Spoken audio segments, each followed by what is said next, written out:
어머니가 제주도 여행하는 동안 빨리 이 집 팔아치우자. 그 서늘한 목소리 한마디에 제 세상은 산산조각이 났습니다. 평생을 바쳐 길러낸 아들의 입에서 나온 말이라고는 도저히 믿을 수 없었죠. 내 피와 땀으로 일군 이 집, 내 전 재산을 아들 내외가 송두리째 집어삼키려 한다는 것을 하필이면 그놈이 처음으로 보내준 효도 여행을 떠나던 날 알게 될 줄이야. 이 끔찍한 진실을 마주하기 불과 몇 시간 전으로 시간을 되돌려 봅니다.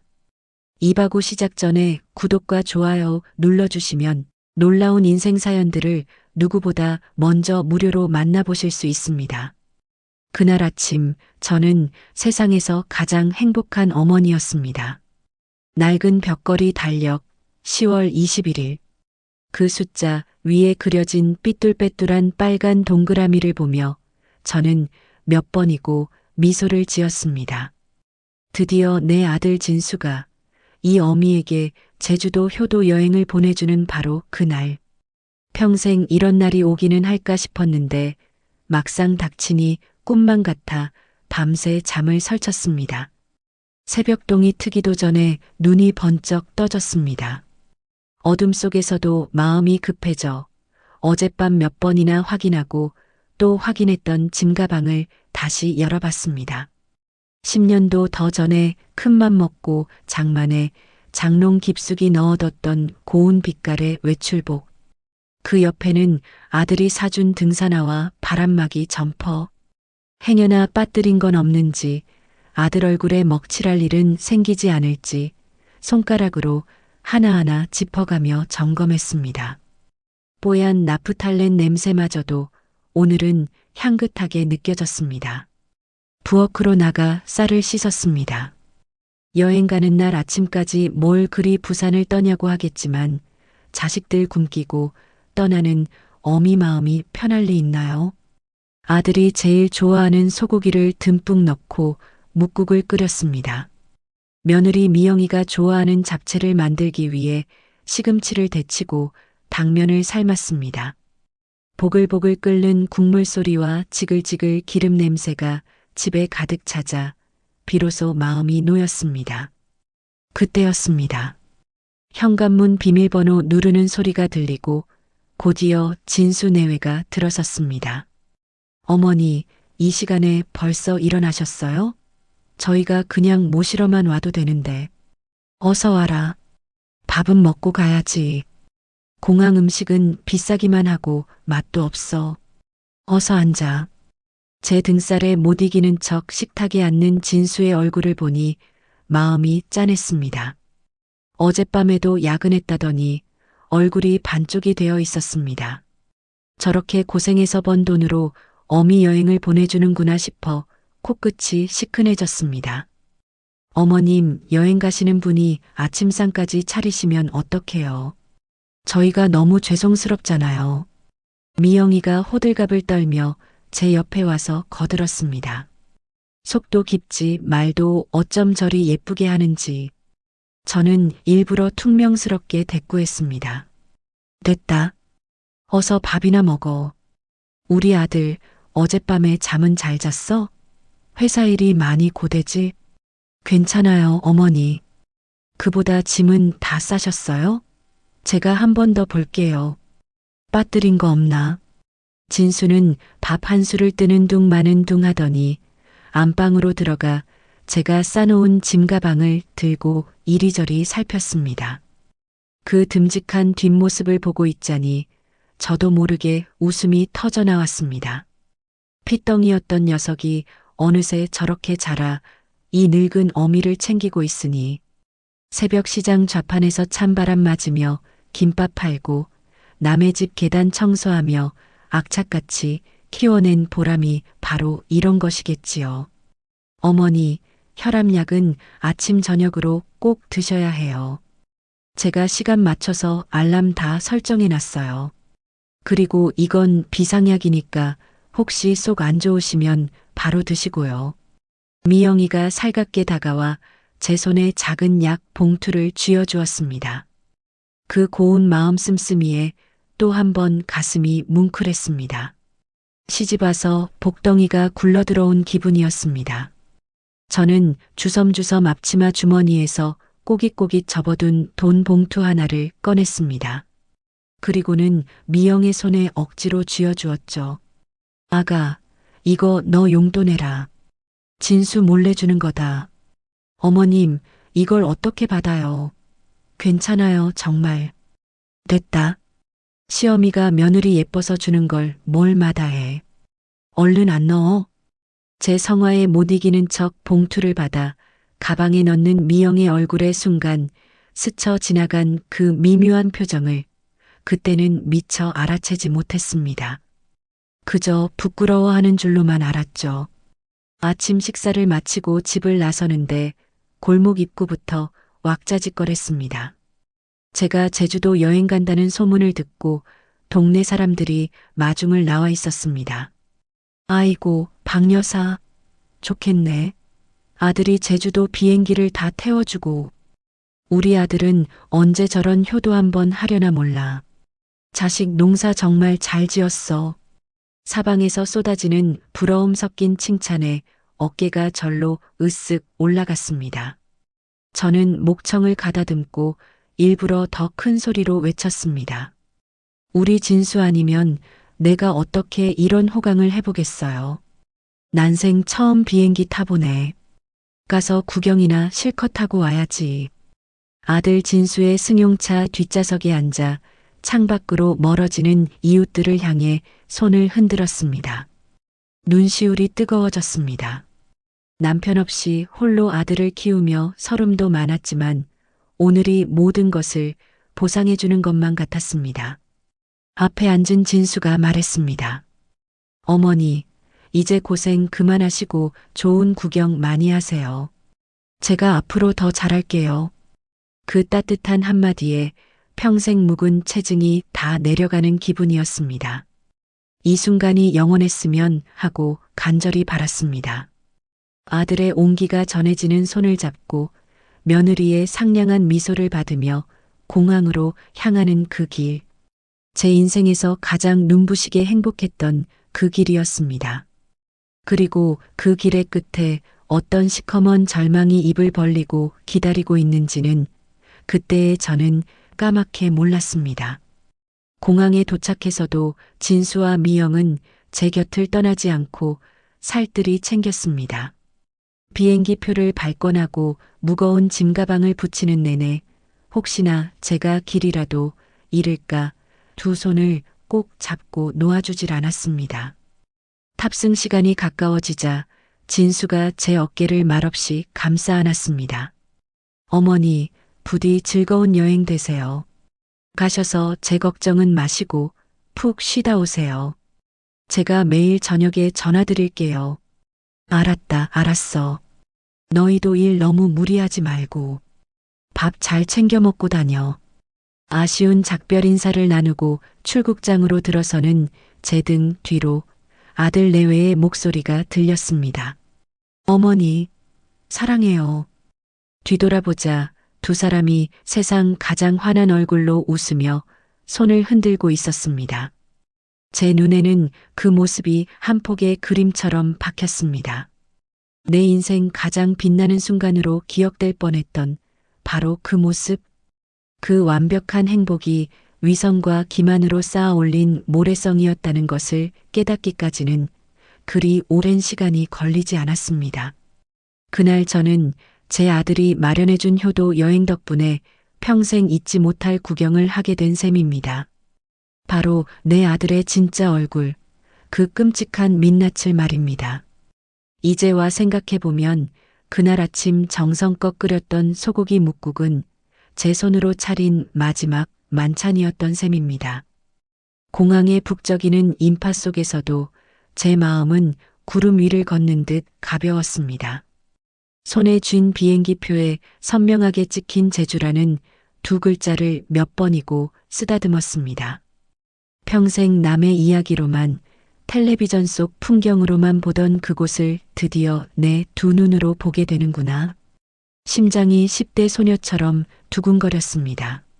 화려한 면세점의 불빛들, 알아들을 수 없는 외국어, 커다란 캐리어를 끌며 분주하게 오가는 사람들. 모든 것이 낯설었지만 그 낯설마저도 달콤한 설렘으로 다가왔습니다. 탑승구 앞 의자에 자리를 잡고 앉아 잠시 숨을 골랐습니다. 아들에게 잘 도착했다는 연락을 해야겠다는 생각에 습관처럼 가방을 열었습니다. 그런데 손에 잡혀야 할 묵직한 핸드폰이 없었습니다. 순간 심장이 덜컥 내려앉았습니다. 가방 안의 물건들을 전부 의자 위로 쏟아냈습니다. 곱게 접어둔 옷까지, 세면도구, 비상약 봉투까지 샅샅이 뒤졌지만 핸드폰은 보이지 않았습니다. 아침에 아들에게 전화하고 식탁 위에 올려둔 것이 마지막 기억이었습니다. 떠날 채비에 정신이 팔려 그만 깜빡하고 나온 모양이었습니다. 눈앞이 캄캄해졌습니다. 핸드폰이 없으면 아들과 연락할 방법도 없고 낯선 곳에서 무슨 일이 생기면 어찌해야 하나. 혼자라는 생각에 덜컥 겁이 났습니다. 안절부절 못하며 발만 동동 구르는 제 모습을 본 공항 직원이 다가와 무슨 일이냐고 물었습니다. 자초지종을 설명하니 직원은 제 비행기 표를 보더니 아직 탑승까지 시간이 조금 남았다며 지금 택시를 타고 다녀오면 겨우 맞출 수도 있겠다는 희망적인 말을 건넸습니다. 저는 그 말을 듣자마자 뒤도 돌아보지 않고 공항 밖으로 뛰쳐나갔습니다. 지나가는 택시를 붙잡고 거의 울다시피 외쳤습니다. 기사님, 제발 저기 연희동으로 최대한 빨리 좀 가주세요. 제가 비행기를 놓치게 생겼어요. 제 절박한 목소리에 기사님도 놀랐는지 군말 없이 차를 출발시켰습니다. 빠르게 스쳐 지나가는 창밖 풍경을 보며 속으로 빌고 또 빌었습니다.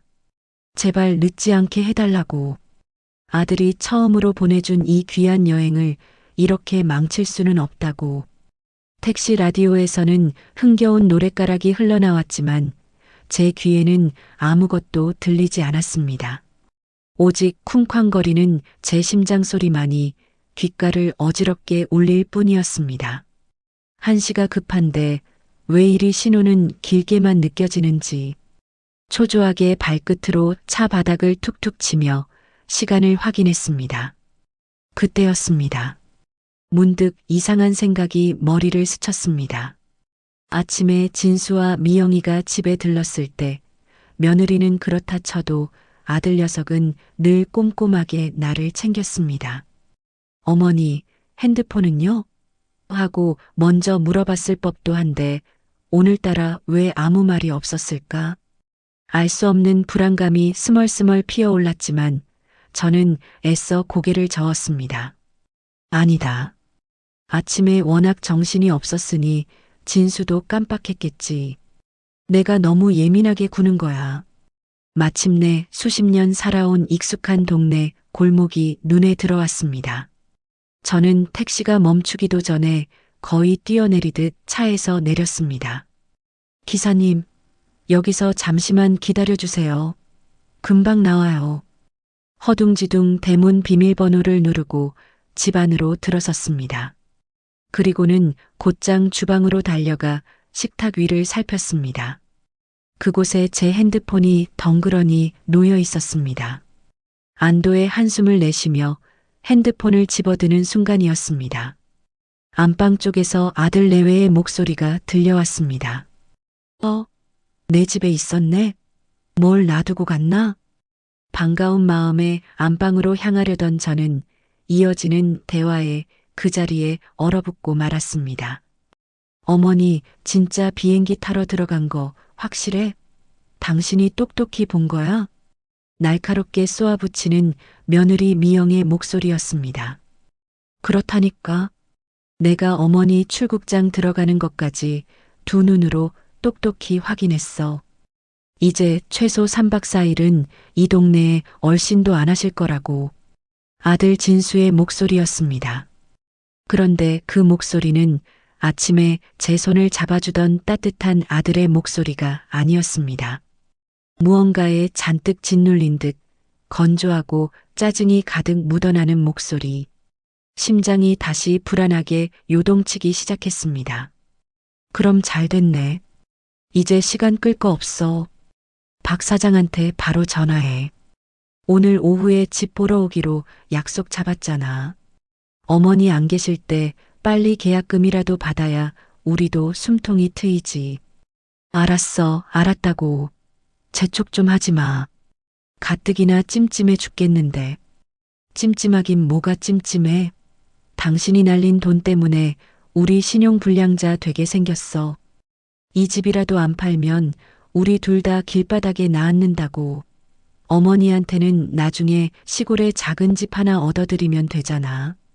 공기 좋은 데서 요양하신다 생각하라고 하면 되지. 그래도 어머니가 평생 피땀 흘려 마련한 집인데 이걸 우리 손으로. 아직도 정신 못 차렸네. 그깟 낡아 빠진 집이 문제야? 지금 우리 인생이 걸렸다고. 어차피 당신 앞으로 당신 거 될 거잖아. 나머지 서류랑 도장이야. 내가 알아서 준비해 놨으니까 걱정 말고. 저는 제가 무슨 말을 듣고 있는지 이해할 수 없었습니다. 집을 판다니? 내 평생이 담긴 이 집을? 그럼 아들이 보내준 효도 여행은 그 모든 것이 나를 이 집에서 쫓아내기 위한 속임수였단 말인가? 온몸의 피가 차갑게 식어버리는 것 같았습니다.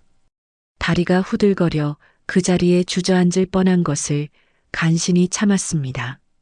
그때 안방 문이 벌컥 열렸습니다. 저는 저도 모르게 창문 뒤 커튼 속으로 몸을 숨겼습니다. 심장이 터질 듯이 뛰었지만 숨소리 하나 내지 않으려고 필사적으로 입을 틀어막았습니다. 아, 목말라. 물 좀 마시자. 진수가 냉장고를 여는 소리가 들렸습니다. 잠시 후 아들이 안방으로 다시 들어가는 것을 확인한 저는 조용히 현관문을 열고 집 밖으로 빠져나왔습니다. 쿵, 쿵, 쿵. 제 심장 소리가 온 동네에 울려 퍼지는 것 같았습니다. 대문 앞에 서서 잠시 숨을 골랐습니다. 안에서 아들 내외가 나올까봐 조마조마했습니다. 다행히 아무런 기척도 없었습니다. 저는 더 이상 뒤돌아보지 않고 골목을 빠져나왔습니다. 택시 뒷좌석의 좁은 공간에 구겨지듯 몸을 싣자마자 애써 눌러왔던 모든 것이 한꺼번에 무너져 내렸습니다. 흐려지는 시야 속에서 수십 년간 내 몸의 일부였고 내 삶의 전부였던 집이 서서히 멀어져 갔습니다. 도망치듯 빠져나온 그곳, 내 평생의 역사가 벽돌 하나하나에 새겨져 있는 곳, 그리고 불과 몇 분 전 내 아들이 그깟 낡아 빠진 집이라 아무렇지 않게 내뱉었던 바로 그곳에서 말입니다. 손님, 어디로 갈까요? 공항으로 다시 가시나요? 기사님의 물음에 저는 고개를 가로저을 힘조차 없었습니다. 목구멍까지 차오른 뜨거운 울음을 삼키느라 입술만 파르르 떨릴 뿐이었습니다. 공항? 제주도? 이제 와서 그게 다 무슨 소용이란 말입니까? 내 인생 전부가 송두리째 부정당하고 발밑이 꺼지는 듯한 배신감에 숨조차 제대로 쉴 수 없는데. 아들의 목소리, 며느리의 웃음소리가 끔찍한 환청이 되어 귓가를 끊임없이 맴돌았습니다. 어머니 안 계실 때 빨리 신용불량자 되게 생겼어. 도장이야. 내가 미리 파놨으니까. 그들의 모든 단어가 날카로운 유리 조각이 되어 심장을 후벼 파는 것 같았습니다. 손님? 괜찮으세요? 안색이 너무 안 좋으신데. 기사님이 백미러로 제 얼굴을 살피며 진심으로 걱정스러운 목소리로 물었습니다. 저는 간신히 헐떡이는 숨을 고르며 쥐어짜듯 목소리를 냈습니다. 아무데나 그냥 사람이 없는 곳으로 조용한 곳으로 가주세요. 어디로 가야 할지, 무엇부터 해야 할지 아무런 생각도 나지 않았습니다. 머릿속은 새하얀 안개로 뒤덮인 듯 멍했고 가슴속은 시커먼 재만 남은 아궁이처럼 차갑게 식어버렸습니다. 그저 이 끔찍한 현실로부터, 나를 짓누르는 모든 것으로부터 최대한 멀리 벗어나고 싶다는 생각뿐이었습니다. 택시는 소리 없이 도심의 소음을 등지고 외곽을 향해 달렸습니다. 창밖으로 빠르게 스쳐 지나가는 익숙했던 동네 풍경이 어느새 낯설고 차가운 빌딩 숲으로 변해갔습니다. 비행기를 놓쳤다는 사실도 제주도로 떠나지 못했다는 아쉬움도 아무런 문제가 되지 않았습니다.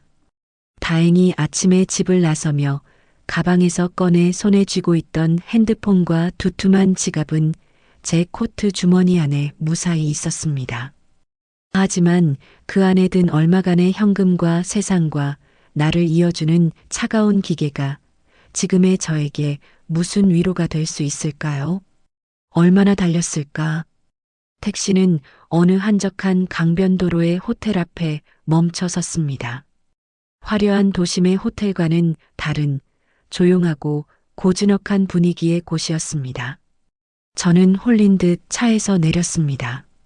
정신을 차렸을 때 저는 차분한 조명이 은은하게 비추는 호텔 로비 한가운데에 서 있었습니다. 말끔하게 차려입은 직원들과 여행객들 사이에서 여행을 위해 곱게 차려입은 제 행색은 그들과 별반 다르지 않았지만 제 속은 시궁창보다 더럽고 거센 폭풍우가 몰아치고 있었습니다. 저는 무작정 프런트로 걸어가 방 하나를 예약했습니다. 카드를 내미는 제 손이 미세하게 떨리고 있다는 것을 알아챘을까? 직원은 기계적이고 상냥한 미소로 저를 응대하며 카드키를 건넸습니다. 저는 그 표정 없는 미소 뒤에 어떤 칼날이 숨어 있을지 모른다는 생각에 온몸에 소름이 돋았습니다. 내 아들과 며느리도 바로 저런 얼굴을 하고 있었지. 세상에서 가장 다정하고 선한 얼굴로 이 어미를 가장 깊고 어두운 나락으로 밀어 넣었지.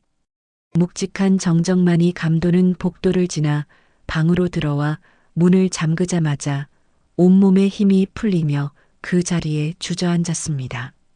고급스러운 카펫, 강이 내다보이는 커다란 창, 그리고 아무런 소리도 들리지 않는 완벽한 정적. 하지만 이 평화로운 공간이 오히려 저를 더 비참하게 만들었습니다. 내 집이, 내 평생의 보금자리가 곧 사라질 위기에 처했는데 나는 지금 무엇을 하고 있는가? 이 안락한 감옥에 갇혀 무엇을 할 수 있는가? 결국 참았던 울음이 터져 나왔습니다. 하지만 소리내어 울 힘도 없어 그저 목이 막힌 짐승처럼 신음하며 바닥에 엎드렸습니다.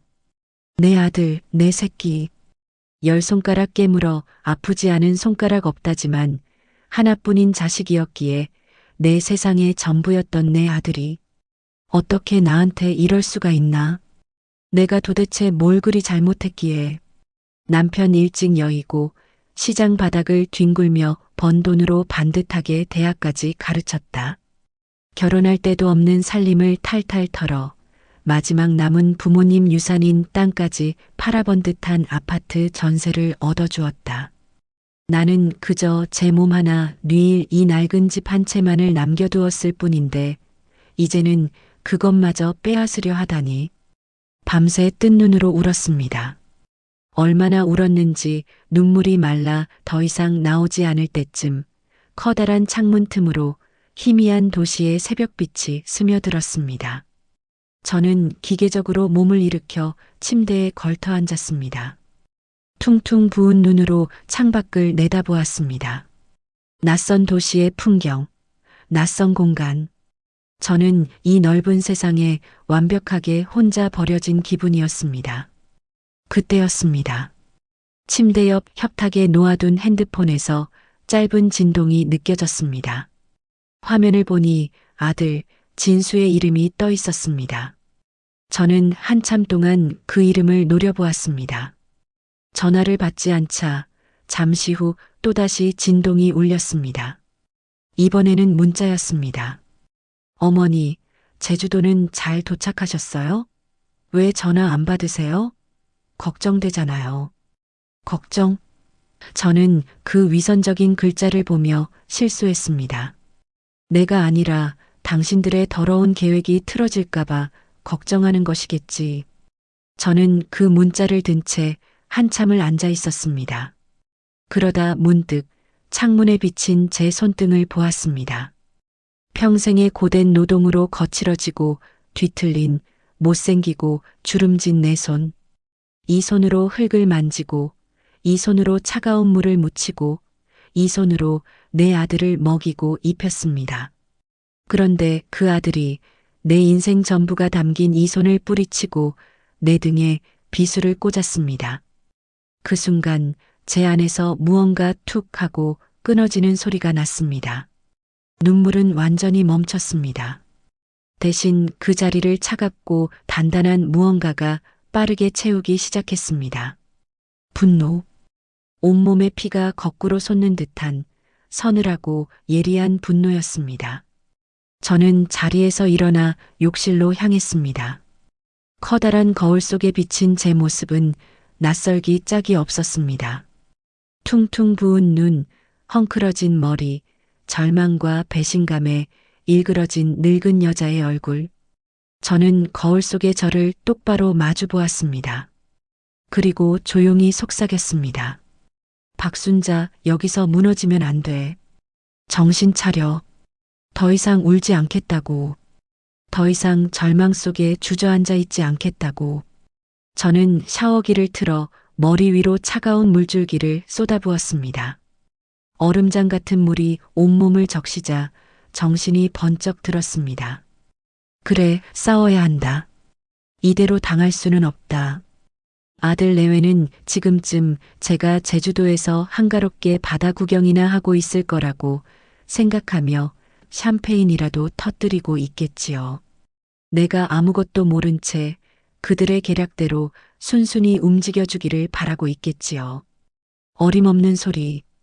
샤워를 마치고 나오자 몸은 떨렸지만 머리는 놀라울 정도로 맑아졌습니다. 방으로 돌아온 저는 핸드폰을 들고 천천히 그리고 힘주어 답장을 썼습니다. 비행기에서 잠이 들어 정신이 없었다. 이제 막 숙소 도착했다. 공항에 사람도 많고 복잡해서 진이 다 빠지는구나. 걱정 마라.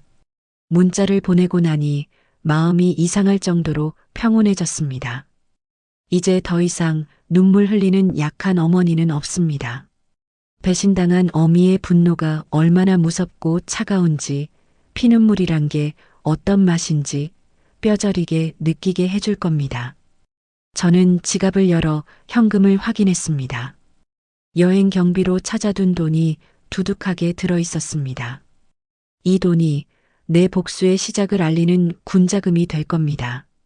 저는 핸드폰을 들어 인터넷 검색을 시작했습니다. 부동산 사기 전문 변호사. 수많은 이름과 빼곡한 법무법인 목록이 작은 화면을 가득 채웠습니다. 이제는 내가 그들을 사냥할 차례였습니다. 가장 유능하고 가장 악독하고 돈을 위해서라면 수단과 방법을 가리지 않는 최고의 변호사를 찾아내야 했습니다. 내 집을, 아니, 내 인생을 되찾기 위해서. 차가운 새벽 공기가 폐부를 찌르는 호텔방 안에서 저는 밤새 뜬 눈으로 수십 개의 이름을 훑어내렸습니다. 부동산 사기 전문 변호사. 그 차가운 글자들 아래로 수많은 얼굴과 경력들이 파도처럼 밀려왔습니다. 승률 90%, 악질 채무 전문, 상속 분쟁 해결사 모두가 자신들이 최고라고, 가장 악독한 싸움꾼이라고 아우성치고 있었습니다. 하지만 제 눈길을 사로잡은 것은 화려한 승률이나 자극적인 문구가 아니었습니다. 법무법인 정의. 그리고 그 아래 이경민 변호사라는 이름. 프로필 사진 속 50줄은 넘어 보이는 여자는 웃고 있지 않았습니다. 날카롭지만 공허하지 않은 눈빛, 굳게 담은 입술에서 저는 동료의 냄새를 맡았습니다. 세파에 닳고 달았지만 결코 부러지지 않은 사람의 얼굴. 그 아래 적힌 한 줄의 소개 글이 제 심장을 꿰뚫었습니다. 당신의 눈물이 아닌 당신의 분노와 함께 싸웁니다. 눈물이 아닌 분노. 그렇습니다. 지금 제게 필요한 것은 값싼 동정이 아닌 저와 함께 칼을 들어줄 사람이었습니다. 저는 더 이상 망설이지 않았습니다. 떨리는 손으로 법무법인의 전화번호를 눌렀습니다. 아직 동이 트지 않은 이른 아침이었지만 기계음이 아닌 차분한 목소리가 전화를 받았습니다. 저는 가장 빠른 시간으로 상담 예약을 잡았습니다. 호텔에서 제공하는 조식을 꾸역꾸역 목으로 넘겼습니다. 싸우려면 힘이 있어야 했습니다. 식사를 마치고 저는 외출 준비를 시작했습니다. 여행을 위해 장만했던 옷 중 가장 점잖고 단정해 보이는 옷을 골라 입었습니다. 초라하게 보이고 싶지 않았습니다. 동정의 대상이 아닌 정당한 대가를 요구하는 의뢰인의 모습으로 그를 만나야만 했습니다. 거울 앞에 선 제 모습은 어제와는 완전히 다른 사람이 되어 있었습니다. 퉁퉁 부었던 눈은 가라앉았고 핏발선 눈동자에는 차가운 결의가 서려 있었습니다. 택시를 타고 법무법인이 있는 서초동으로 향하는 내내 저는 창밖을 스쳐 지나가는 서울의 풍경을 무심히 바라보았습니다. 출근길 인파, 바쁘게 오가는 자동차들, 모두가 자신의 삶을 위해 치열하게 살아가고 있었습니다. 그리고 이제 저도 그 전쟁터에 뛰어들어야만 했습니다. 평생을 자식이라는 울타리 안에서 안전하게 살고자 했던 제가 이제는 그 울타리를 부수고 나온 맹수가 되어야만 했습니다. 법무법인 정의는 거대한 유리 빌딩 20층에 자리 잡고 있었습니다. 엘리베이터가 상승하는 동안 저는 마른 침을 몇 번이나 삼켰습니다. 과연 제 선택이 옳은 것일까요? 이 싸움에서 이길 수는 있을까요? 하지만 문이 열리고 차갑고 세련된 인테리어의 사무실 로비에 들어서는 순간 저의 불안감은 묘한 기대감으로 바뀌었습니다. 이곳은 약자들이 눈물을 흘리러 오는 곳이 아니라 승자들이 전리품을 챙기러 오는 곳이라는 인상을 주었기 때문입니다. 예약하고 오신 박순자님이시죠? 대표님께서 기다리고 계십니다. 안내 데스크의 직원이 저를 상담실로 안내했습니다. 통유리 너머로 서울 시내가 한눈에 내려다 보이는 넓고 하얀 방, 그리고 그 중앙에 사진 속 모습 그대로의 이경민 변호사가 앉아 있었습니다. 그녀는 저를 보자 자리에서 일어나 가볍게 목례를 했습니다. 어서 오십시오, 어머님. 이경민입니다. 그녀는 저를 사모님이나 여사님이 아닌 어머님이라 불렀습니다. 그 호칭 하나에 저는 이 사람이 적어도 제 이야기에 귀를 기울일 준비가 되어 있다는 것을 직감했습니다. 저는 그녀의 맞은편 의자에 허리를 꼿꼿이 세우고 앉았습니다. 무슨 일로 저를 찾아오셨는지 천천히 말씀해 주시지요. 그녀의 목소리는 낮고 차분했지만 눈빛은 예리한 칼날처럼 저를 분석하고 있었습니다. 저는 지난 이틀간 있었던 일을 단 하나의 감정도 씻지 않고 사실 그대로를 전달하기 위해 노력했습니다. 아들이 보내준 효도 여행, 핸드폰을 가지러 집에 들렀다가 엿듣게 된 대화, 그리고 그들의 배신. 제 이야기가 이어지는 동안 이경민 변호사는 단 한 번도 제 말을 끊지 않았습니다. 그녀는 그저 서류 패드 위에 무언가를 빠르게 메모하며 가끔씩 고개를 끄덕일 뿐이었습니다. 모든 이야기를 마쳤을 때 방 안에는 무거운 침묵이 흘렀습니다. 저는 그녀의 입에서 나올 첫마디를 기다렸습니다. 동정일까, 비난일까, 아니면 법률적인 절차에 대한 건조한 설명일까? 그래서 어머님께서 원하시는 게 무엇입니까? 그녀의 첫 질문은 제 예상을 완전히 빗나갔습니다. 네. 아드님과 며느님을 용서하고 집을 지키는 선에서 마무리하고 싶으신 겁니까? 아니면 그들에게 법적으로 가능한 최고 형량의 처벌을 안기고 집뿐만 아니라 그 이상의 대가를 받아내고 싶으신 겁니까? 용서라는 단어는 제 사전에 없었습니다. 저는 망설임 없이 대답했습니다. 후자입니다. 저는 그들을 제 인생에서 완전히 도려내고 싶습니다. 제가 흘린 피눈물만큼, 아니 그 이상의 고통을 돌려주고 싶습니다. 제 대답을 들은 이경민 변호사의 입가에 처음으로 희미한 미소가 번졌습니다. 그것은 만족의 미소였습니다. 좋습니다. 어머님 같은 분을 기다렸습니다. 이 싸움 이길 수 있습니다. 그녀는 자리에서 일어나 통유리 창가에 서서 팔짱을 꼈습니다. 일단 가장 중요한 것부터 확인하죠. 그 집 명의는 어떻게 되어 있습니까? 제 이름 박순자 앞으로 되어 있습니다. 남편이 남긴 유산이자 제 평생이 담긴 집입니다. 그 말을 들은 이경민 변호사의 눈이 빛났습니다. 그렇군요. 그렇다면 이야기는 훨씬 간단해집니다. 어머님, 이 싸움은 이미 저희가 이긴 것이나 다름없습니다. 그녀의 단호한 말에 저는 희망의 빛을 보았습니다. 아들이, 며느리가 제 도장을 위조해서 계약을 하려 했습니다. 그게 가능한 일입니까? 물론 불가능합니다. 명의자가 엄연히 살아있고 매매 의사가 없는데 어떻게 계약이 성립되겠습니까? 그들이 하려는 짓은 명백한 사기이자 사문서 위조입니다. 계약 자체가 성립될 수 없는 구조입니다. 하지만 어머님께서 원하시는 것은 단순한 계약 파기가 아니시죠.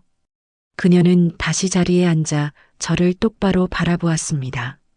어머님께서 원하신다면 우리는 아드님과 며느님을 사기미수 및 사문서 위조 혐의로 고소할 수 있습니다.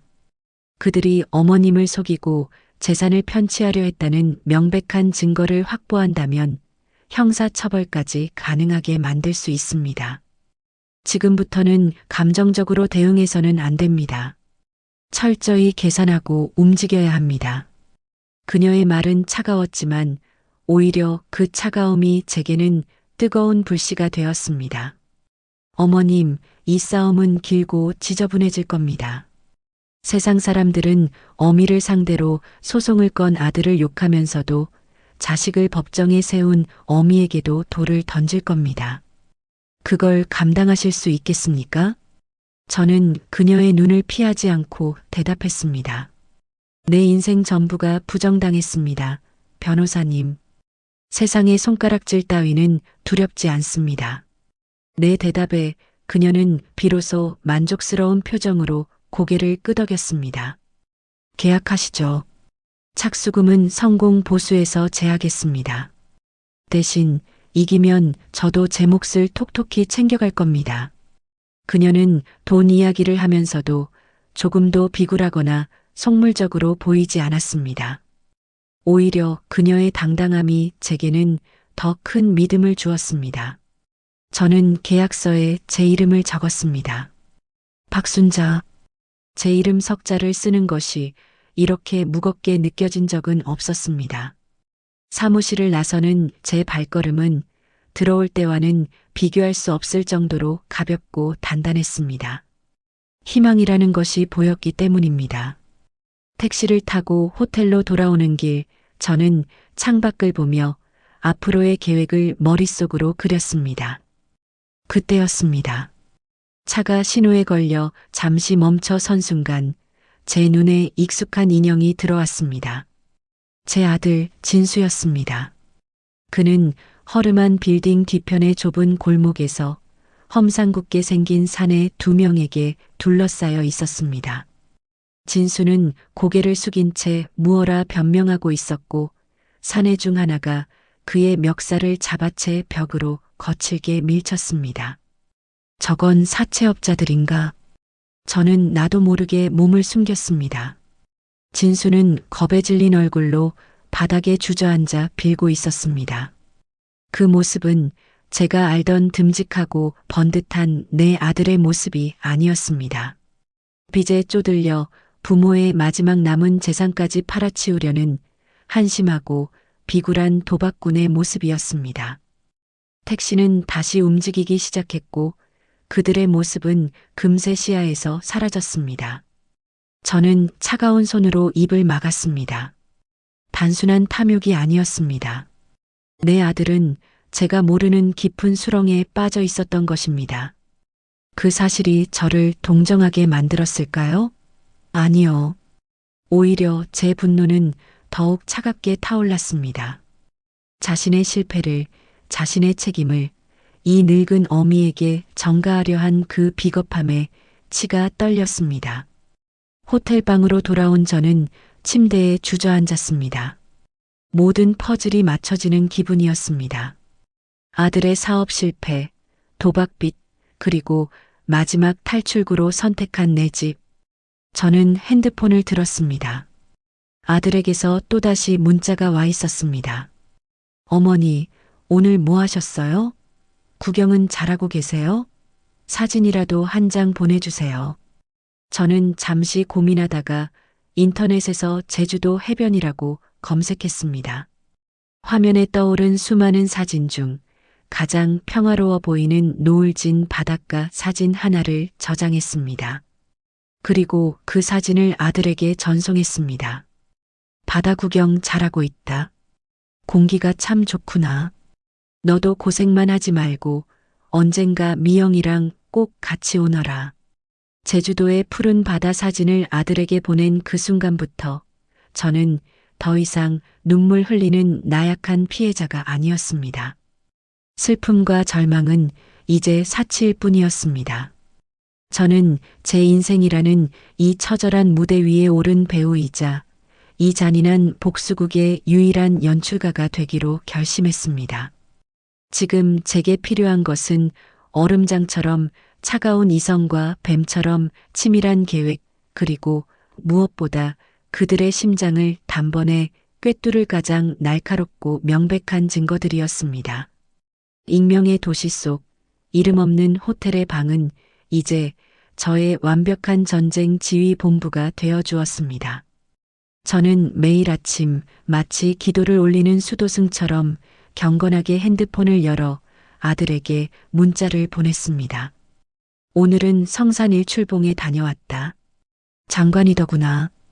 어제는 흑돼지고기를 먹었는데 입에서 살살 녹는 것이 참 맛있더구나. 인터넷에서 찾은 누가 봐도 감탄할 만한 제주도의 풍경 사진과 함께 저는 세상에서 가장 행복하고 평화로운 여행을 즐기는 늙은 어머니를 연기했습니다. 제가 보낸 가짜 행복에 아들은 꼬박꼬박 답장을 보내왔습니다. 맛있는 거 많이 드시고 좋은 구경 많이 하세요, 어머니. 사진 보니 저도 가고 싶네요. 다음엔 꼭 같이 가요.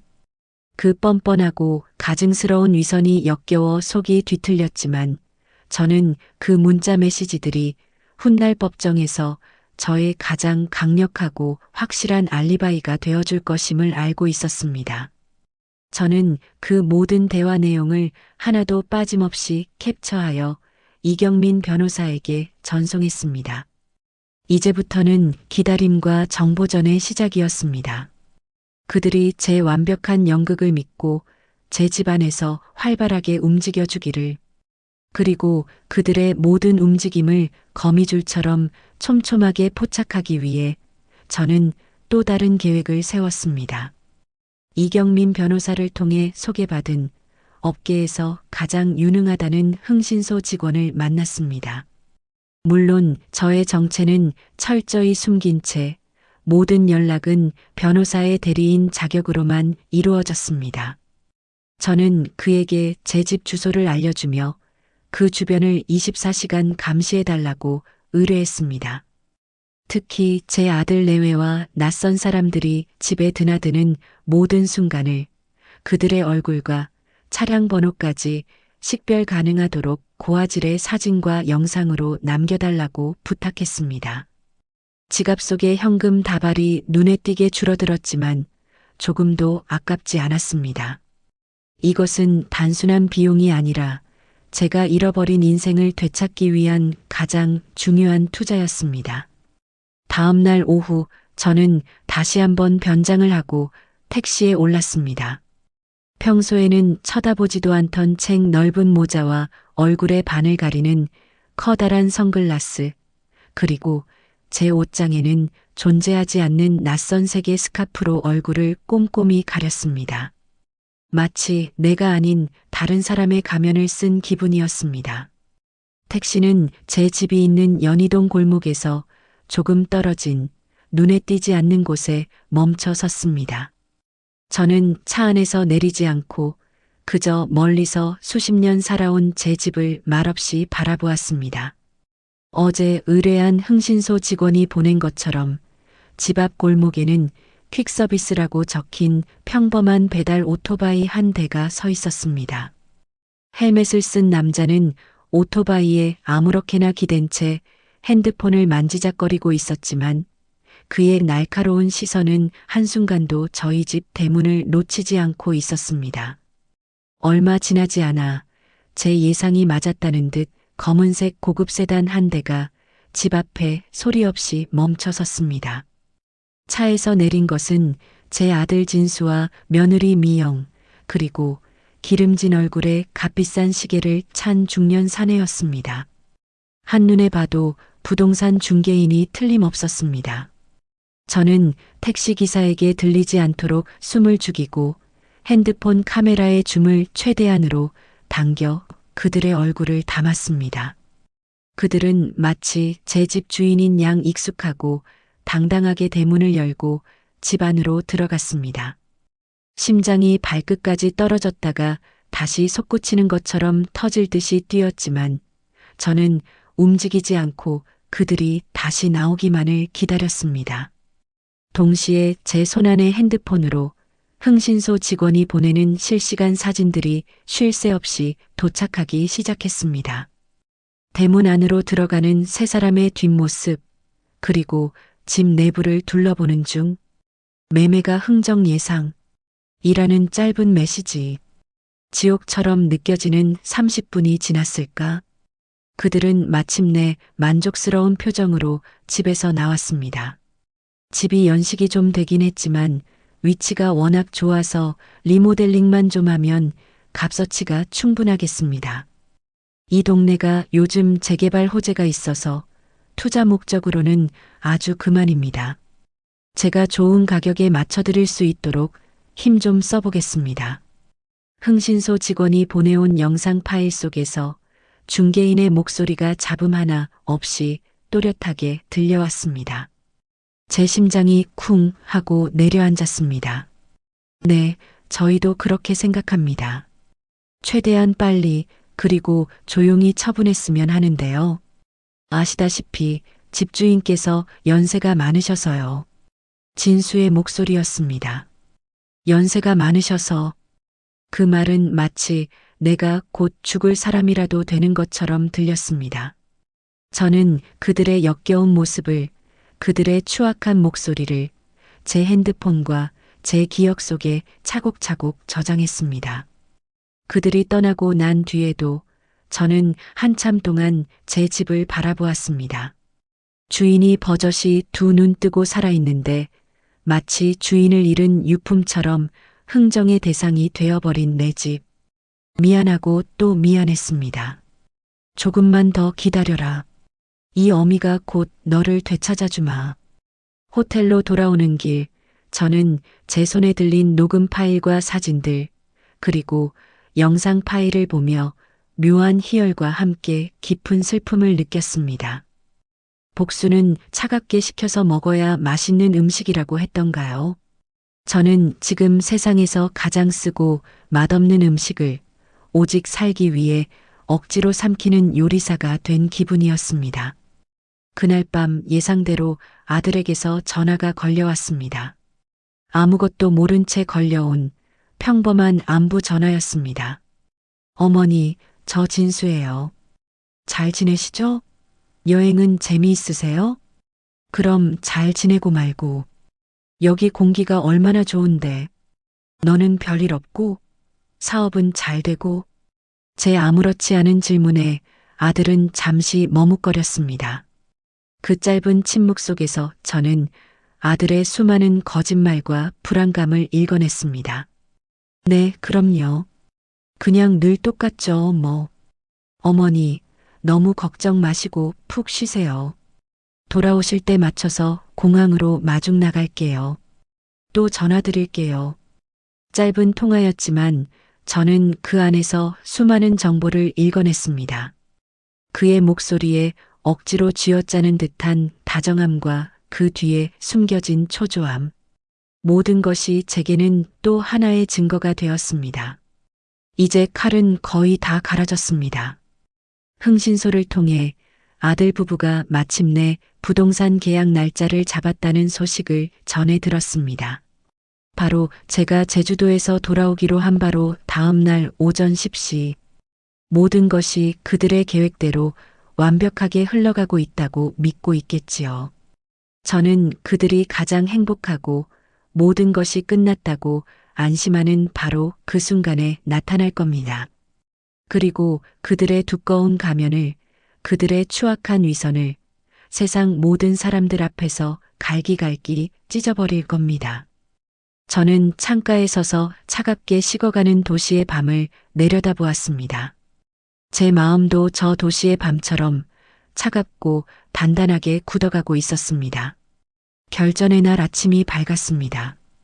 지난 며칠간 지독한 불면과 악몽에 시달리던 밤들이 거짓말처럼 그날 아침 저는 이상할 정도로 깊고 편안한 잠에서 깨어났습니다. 창문 너머로 쏟아져 들어오는 눈부신 아침 햇살은 마치 저의 피 맺힌 복수의 서막을 축복하는 신의 계시처럼 느껴졌습니다. 더 이상 주체할 수 없던 분노도 심장을 쥐어짜던 슬픔도 앞날에 대한 막연한 불안도 없었습니다.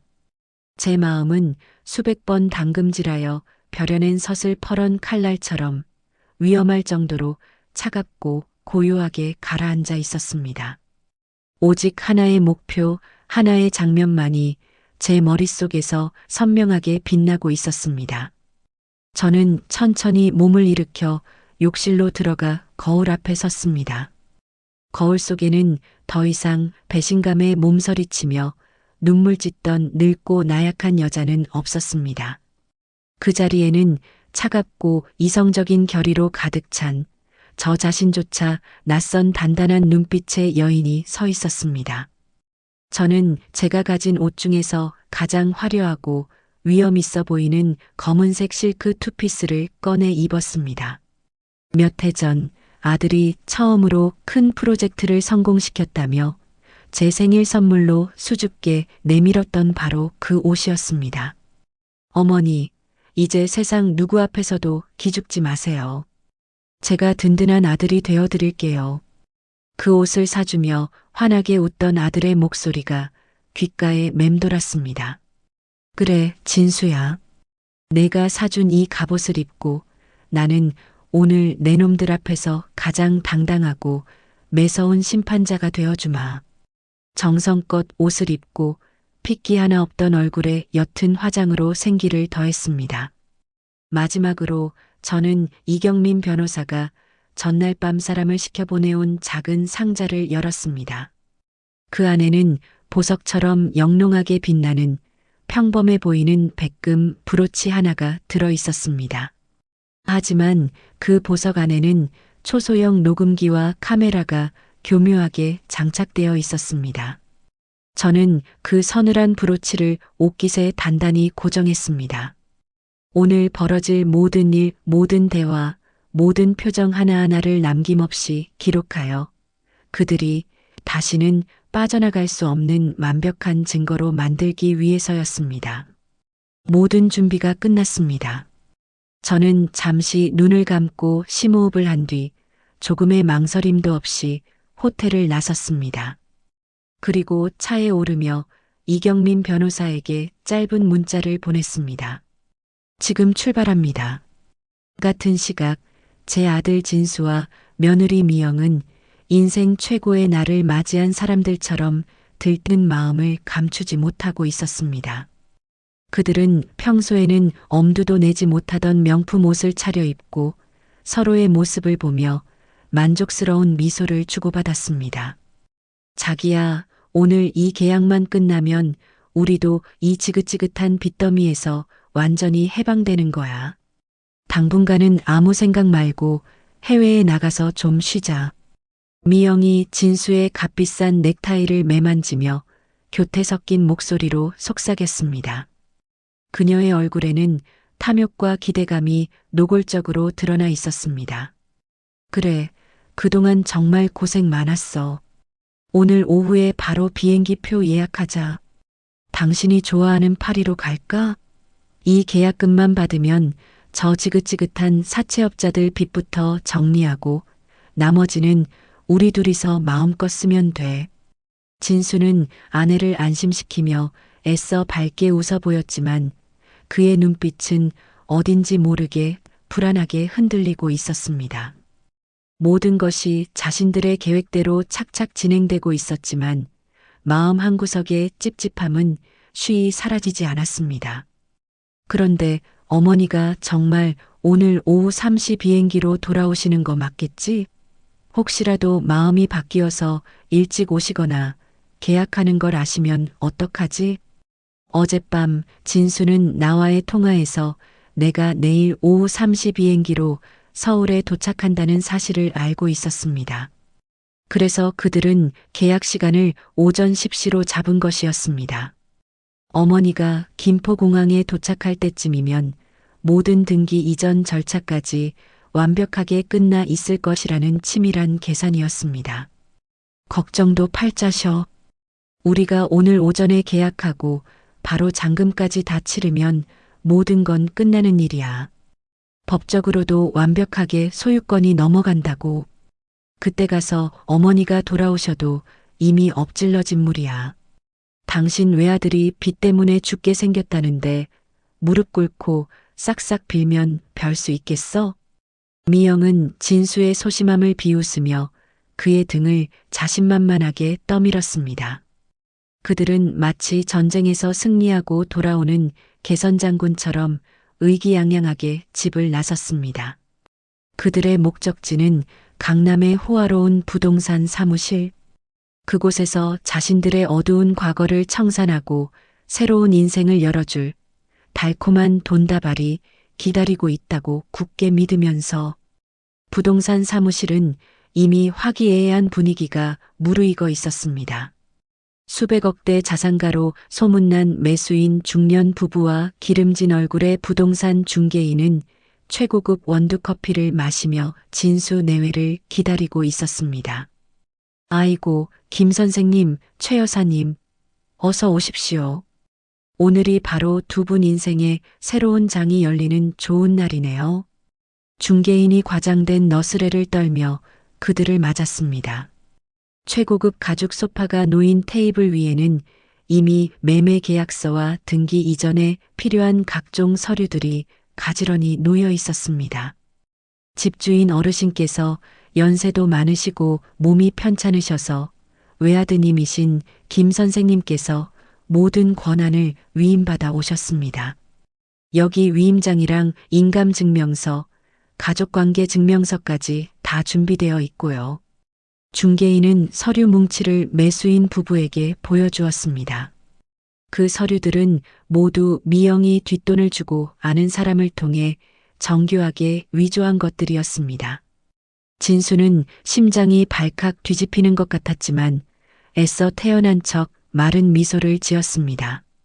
자, 그럼 계약서 내용 한번 꼼꼼히 확인하시고 이상 없으시면 여기에 도장을 찍으시면 됩니다.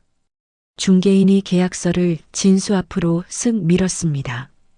진수는 떨리는 손으로 며느리가 미리 파놓은 내 이름 석자가 새겨진 인감도장을 집어들었습니다. 그의 손바닥은 식은땀으로 축축했습니다. 붉은 인주를 꾹 찍어 계약서에 매도인 박순자 이름 옆 빈칸에 도장을 찍으려는 바로 그 순간이었습니다. 쾅!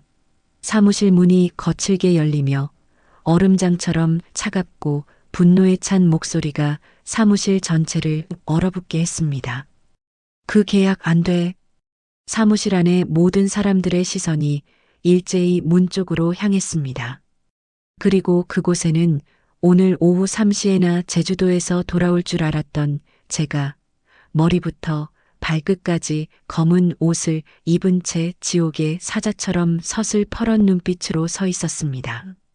어머 어머니. 진수는 손에 든 도장을 바닥에 떨어뜨렸습니다. 쨍그랑하는 소리와 함께 값비싼 옥도장이 두 동강 났습니다. 그의 얼굴은 순식간에 살아있는 사람의 것이라고는 믿기지 않을 정도로 새하얗게 질려버렸습니다. 옆에 있던 며느리 미영 역시 대낮에 귀신이라도 본 듯한 표정으로 비명조차 지르지 못한 채 입을 떡 벌리고 저를 쳐다보고 있었습니다. 사무실에 화기애애했던 공기는 순식간에 싸늘하게 얼어붙었고 모든 사람들이 경악과 혼돈에 빠졌습니다. 어머니가 어떻게 여기에? 사무실에 얼어붙은 공기를 깨고 진수의 목소리가 염소처럼 가늘게 떨리며 울려 퍼졌습니다. 그의 눈동자는 지진이라도 난 듯 걷잡을 수 없이 흔들렸고 새하얗게 질린 얼굴에는 믿을 수 없다는 경악과 모든 것이 끝장났다는 공포가 뒤섞여 있었습니다. 며느리 미영 역시 조금 전까지 승리에 취해 있던 의기양양한 모습은 온데간데 없이 사색이 된 채 입술만 파르르 떨고 있었습니다. 내가 왜 여기에 있으면 안 되는 것이냐? 저는 한 걸음 한 걸음 지옥의 사자처럼 천천히 그들을 향해 걸어갔습니다. 제 구두굽 소리가 최고급 대리석 바닥 위에 또각또각 마치 그들의 짧았던 축제의 끝을 알리는 장송곡처럼 무겁고 차갑게 울려 퍼졌습니다.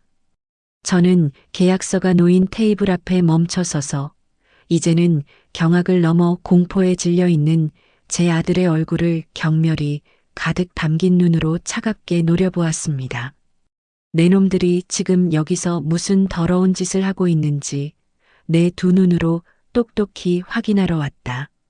감히 이 어미의 집을 내 허락도 없이 팔아넘기려 해? 제 목소리는 분노로 미세하게 떨렸지만 한치의 흔들림도 없었습니다.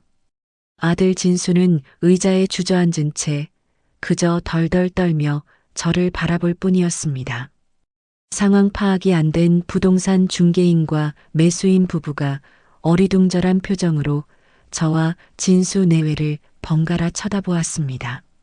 저 어르신은 누구신데 계약 중에 이렇게 들어오셔서 집주인 어르신은 지금 편찮으셔서 기름진 얼굴의 중개인이 조심스럽게 입을 열었습니다. 저는 그를 쳐다보지도 않은 채 싸늘하게 내뱉었습니다. 내가 바로 이 집의 주인이자 저 사기꾼 놈의 어미다. 제 말에 중개인과 매수인 부부의 얼굴이 굳어졌습니다. 그제야 상황이 심상치 않게 돌아간다는 것을 깨달은 것입니다. 며느리 미영이 정신을 차리고 다급하게 제게 달려와 팔을 붙잡았습니다. 어머님, 이게 무슨 말씀이세요? 오해가 있으셨나 봐요. 저희가 다 설명해 드릴게요. 일단 진정하시고. 저는 뱀이라도 닿은 듯 미영의 손을 거칠게 뿌리쳤습니다. 어디 그 더러운 손을 함부로 내게 갖다 대느냐. 내년이 감히 누구 앞에서 오해를 들먹여. 제 서슬퍼런 기세에 미영이 주춤하며 뒤로 물러섰습니다. 저는 들고 있던 가방을 테이블 위에 거칠게 내려놓았습니다. 그리고 그 안에서 제가 지난 며칠간 피눈물을 흘리며 모은 증거들을 하나씩 꺼내 테이블 위로 던졌습니다. 오해라고? 그럼 이것도 오해더냐? 가장 먼저 던져진 것은 흥신소를 통해 확보한 진수와 중개인이 저희 집을 드나들던 모습이 담긴 여러 장의 사진들이었습니다. 내가 없는 틈을 타 내 집을 팔아먹으려고 작당 모의를 한 것이 오해란 말이냐? 다음으로 저는 핸드폰을 꺼내 스피커를 켰습니다. 그리고 그들이 집 앞에서 나누었던 대화가 담긴 녹음 파일을 재생했습니다. 최대한 빨리 그리고 조용히 처분했으면 하는데요. 아시다시피 집주인께서 연세가 많으셔서요. 진수의 목소리가 사무실 전체에 울려 퍼지자 그의 얼굴은 이제 흙빛으로 변해버렸습니다. 매수인 부부의 표정은 이미 분노로 일그러져 있었습니다. 이게 다 무슨 소리입니까? 집주인 어르신께서 직접 위임하신 게 아니었단 말입니까? 매수인 남편이 자리에서 벌떡 일어나 중개인과 진수를 향해 소리쳤습니다. 이 사기꾼 같은 놈들, 사람을 뭘로 보고 이런 짓을 벌여? 아닙니다. 뭔가 오해가. 진수가 변명을 하려 했지만 저는 그의 말을 가차없이 잘랐습니다. 닥치거라. 아직 끝나지 않았다. 저는 테이블 위에 놓인 위임장과 인감증명서를 집어들었습니다. 그리고 이 서류들, 내 이름으로 된 이 위임장과 인감증명서, 내 필체도 아니고 내 도장도 아니다. 이것들이 전부 위조된 것이라는 증거도 여기 다 있다. 저는 이경민 변호사가 준비해준 서류들이 위조되었음을 증명하는 감정서 사본을 그들 앞에 던졌습니다. 사무실은 이제 완벽한 아수라장이 되었습니다. 사문서 위조의 사기까지? 당신들 정말 간이 배 밖으로 나왔구만. 이 계약 당장 무효야. 아니, 이건 계약 사기야. 당장 경찰에 신고해. 매수인 부부가 길길이 날뛰었고 중개인은 안절부절 못하며 진수 내외의 눈치만 살폈습니다. 모든 것이 끝났음을 직감한 미영이 제 앞에 무릎을 꿇었습니다. 어머님, 제가 죽을 죄를 지었어요. 제발 한 번만 용서해 주세요. 진수 씨 빚 때문에 저도 어쩔 수가 없었어요. 그녀는 눈물을 쏟아내며 제 다리를 붙잡았지만 저는 차갑게 그녀를 내려다볼 뿐이었습니다. 빚? 그래서 내 놈들 빚 때문에 평생 자식 하나만 보고 살아온 이 어미의 마지막 남은 집을 팔아먹으려 했단 말이더냐? 진수 역시 아내의 옆에 따라 무릎을 꿇었습니다. 어머니, 제가 잘못했습니다. 제가 정말 죽일 놈입니다. 제발 용서해 주세요. 그들은 바닥에 엎드려 빌었지만 제 마음은 조금도 흔들리지 않았습니다. 이미 늦었습니다. 용서를 구하기에는 너무나도 멀리 와버렸습니다. 저는 그들을 내려다보며 제 인생에서 가장 차갑고 잔인한 목소리로 말했습니다. 용서? 나는 너희를 용서할 생각도 없다. 너희는 이제 내 자식들이 아니다. 저는 부동산 중개인과 매수인 부부를 향해 고개를 돌렸습니다. 이 계약은 없던 걸로 하십시오. 그리고 이 사기극에 대한 법적인 책임은 제 변호사와 상의하시면 될 겁니다. 제 말이 끝나기 무섭게 사무실 문이 다시 열리고 이경민 변호사와 경찰들이 들이닥쳤습니다. 모든 것은 계획대로였습니다. 매수인 부부는 경찰에게 사기 피해 사실을 신고했고 진수와 미영은 사문서 위조 및 사기 미수 혐의로 그 자리에서 연행되었습니다. 경찰들에게 양팔이 붙들려 끌려가면서도 진수는 끝까지 저를 향해 울부짖었습니다. 어머니, 제가 잘못했어요. 제발. 저는 그 모습을 아무런 표정 없이 그저 차갑게 지켜볼 뿐이었습니다. 그들이 완전히 사라지고 사무실에 저와 이경민 변호사 그리고 망연자실한 중개인만이 남았습니다. 모든 것이 끝났습니다. 저는 제 집을 지켜냈고 배신자들에게 통쾌한 복수를 했습니다. 하지만 이상하게도 마음 한구석이 텅 빈 것처럼 허전했습니다. 저는 아무 말 없이 사무실을 나와 택시를 타고 제 집으로 향했습니다. 수십 년간 살아온 내 집. 현관문을 열고 들어서자 익숙한 냄새가 저를 맞았습니다. 모든 것이 그대로였습니다. 하지만 이제 이 집에는 저 혼자뿐이었습니다. 저는 거실 소파에 힘없이 주저앉았습니다. 벽에 걸린 진수가 어릴 적 환하게 웃고 있는 낡은 흑백 사진이 눈에 들어왔습니다. 저렇게 예쁘고 착했던 내 아들이 어쩌다 저런 괴물이 되어버렸을까? 저는 사진을 향해 나지막이 물었습니다. 진수야, 우리는 어디서부터 잘못된 걸까? 대답 없는 질문만이 텅 빈 집안을 맴돌았습니다. 뜨거운 눈물이 다시 뺨을 타고 흘러내렸습니다.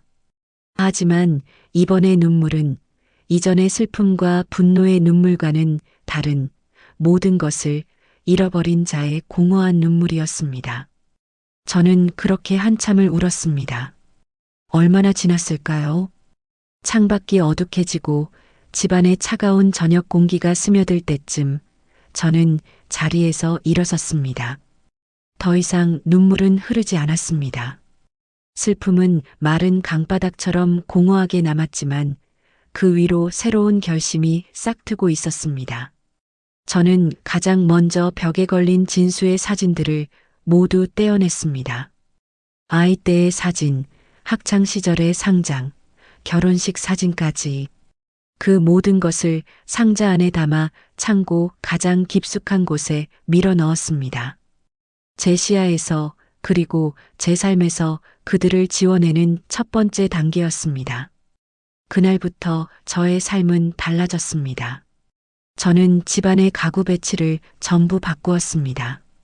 낡고 칙칙했던 벽지는 화사한 꽃무늬로 새로 도배했고 먼지 쌓인 화분에는 새로운 꽃들을 심었습니다. 집안 곳곳에 밴 묵은 기억의 흔적들을 지워내고 저만의 색깔과 향기로 채워 넣기 시작했습니다. 평생 일만 하느라 가져보지 못했던 취미도 만들기 시작했습니다. 동네 문화센터에 등록해 수채화를 배우기 시작했고 주말에는 등산 동호회에 가입해 낯선 사람들과 함께 산에 올랐습니다. 캔버스에 물감을 칠하고 흙길을 밟으며 땀을 흘리는 동안 제 마음속의 상처들은 조금씩, 아주 조금씩 아물어갔습니다. 물론 문득문득 아들 생각이 떠올라 가슴이 무너져 내리는 밤도 있었습니다. 하지만 그럴 때마다 저는 이경민 변호사가 해주었던 말을 떠올렸습니다. 어머님은 지지 않으셨습니다. 어머님의 인생을 되찾으신 겁니다. 그래요. 저는 제 인생을 되찾았습니다. 자식에게 헌신하는 어머니의 삶이 아닌 박순자라는 한 여자로서의 삶을. 몇 달 후 저는 이경민 변호사에게서 연락을 받았습니다.